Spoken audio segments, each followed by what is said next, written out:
بسم الله الرحمن الرحيم. لا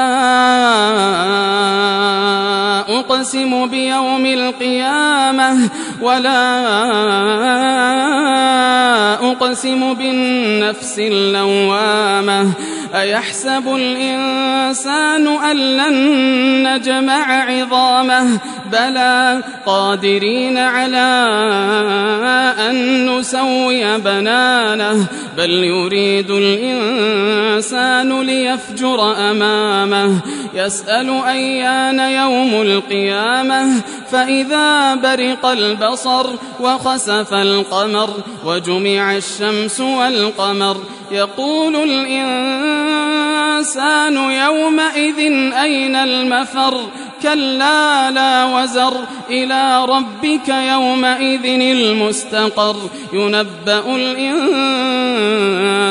يومئذ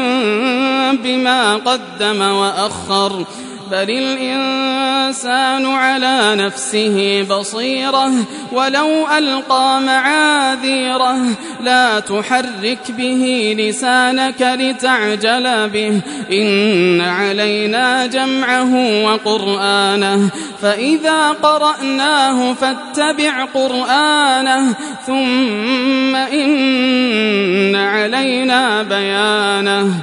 كلا بل تحبون العاجلة وتذرون الآخرة وجوه يومئذ ناظرة إلى ربها ناظرة ووجوه يومئذ باسرة تظن أن يفعل بها فاقرة كلا إذا بلغت التراقي وقيل من راق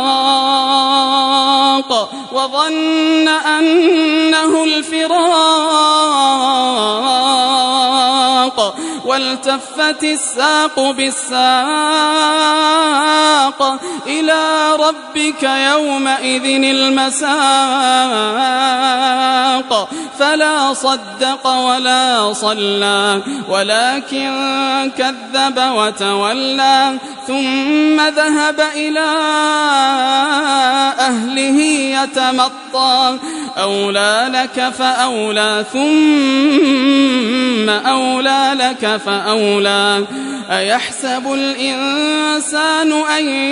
يترك سدى ألم يك نطفة من مني يمنى ثم كان علقة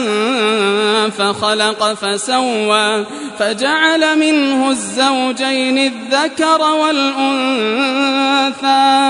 أليس ذلك بقادر على أن يحيي الموتى